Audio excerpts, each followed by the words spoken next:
Questions में क्या कर रहा है, क्वेश्चंस को ध्यान से समझना है, क्योंकि अगर क्वेश्चन समझ में नहीं आया ना तो इसका हल जो है वो समझ में नहीं आएगा। मैथ के कोई भी क्वेश्चन हम लोग कर रहे हो, मैथ के कोई भी हम लोग क्वेश्चन कर रहे हो, सबसे ज्यादा नियम ये बताता है कि क्वेश्चन के आंसर से समझने से पहले, उसके हल को समझने से पहले क्वेश्चन को समझा जाता है। ठीक है, तो सबसे ज्यादा हम लोग क्वेश्चन को समझेंगे ताकि वो और आसानी से हमको समझ में आए। क्या कह रहा है, आकृति में डीई समांतर ओक्यू है। जो डीई समांतर है, ये जो हमारा डीई है वो किसके समांतर है, ओक्यू के समांतर है। एक चीज और दिया है, डीएफ समांतर ओआर है। जो डीएफ है वो किसके समांतर है, यहाँ पे 2 पॉइंट नजर आ रहा है। क्या क्या, जो डीई है वो ओक्यू के समांतर है और जो डीएफ है वो ओआर के समांतर है। तो अब क्या करना है, दिखा देना है कि ईएफ जो है वो समांतर है क्यूआर के, ईएफ समांतर क्यूआर है, यानी ये जो ईएफ है वो क्यूआर के समांतर है, यही दर्शा देना है। तो सबसे पहले क्या क्या दिया गया है, जो डीई है वो क्यू के समांतर है, जो डीएफ है वो ओआर के समांतर है, और तो हमको करना क्या है, ईएफ जो है वो क्यूआर के समांतर है, यही दिखा देना है। कोई दिक्कत है? चलो सबसे पहले वही प्रक्रिया हम लोग यानी हल लिख लेंगे, और दिया क्या गया है पहले ये हम लोग लिख ले। यानी डीई जो है वो किसके समांतर है, ओ क्यू के। ओ क्यू लिखे ना, ओ क्यू लिखो, ओ आर। क्या बात है, आज क्यों गड़बड़ हो रहा है? अच्छा कोई दिक्कत नहीं, होता है। जो डीई है वो ओ क्यू के समांतर लिखा गया, तो हम लोग त्रिभुज पी ओ क्यू में चले या ओ पी क्यू में चले। त्रिभुज ओ पी क्यू में हम लोग चल रहे हैं। ओ पी क्यू में ये जो पहले ये बात हम लोग को लिखना चाहिए था, फिर ये लिखना चाहिए था, खैर कोई बात नहीं है, लेकिन दोनों बात एक ही हुआ।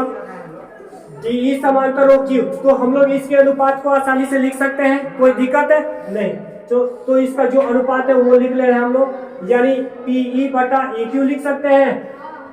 पीई बटा ई क्यू बराबर पीडी बटा डीओ लिख सकते हैं, पीडी बटा समीकरण 1। जब इनके भुजाओं का जब ये भुजा और ये भुजा समांतर होता है, यानी किसी त्रिभुज में एक भुजा किसी दूसरे भुजा के समांतर होता है, तो जो वो प्रतिच्छेद किया रहता है अन्य दो भुजाओं को, उसके जो अनुपात होते हैं क्या होते हैं, समान होते हैं, बराबर होते हैं, ये सबको पता है। तो ये पहला समीकरण हमारा तैयार हो चुका है। अब हम लोग चलेंगे त्रिभुज ओ पी आर में। त्रिभुज ओ पी आर में हम लोग चलेंगे, त्रिभुज ओ पी आर में हम लोग चलते हैं। क्या, डीएफ जो है वो ओ आर के समांतर है। डीएफ जो है वो किसके समांतर है, ओ आर के।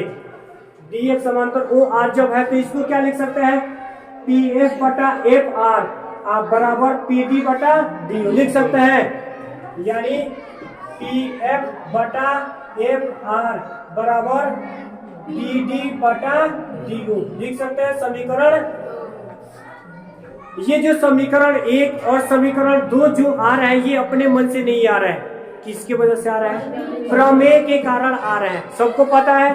ठीक, 2 समीकरण हमको प्राप्त हो चुका है। अब समीकरण 1 और 2 से चलते हैं। समीकरण 1 और 2 से चलते हैं तो देखेंगे यहाँ पर समीकरण 1 में और समीकरण 2 में क्या कॉमन है।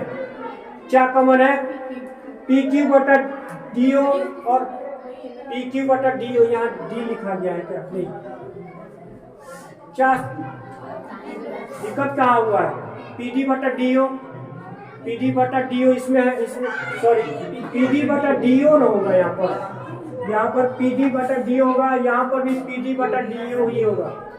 तुम लोग भी ध्यान से देखा करो थोड़ा सा ना, पी डी बटा डी ओ इसमें भी है और पी डी बटा डी ओ इसमें भी है, कोई दिक्कत है नहीं।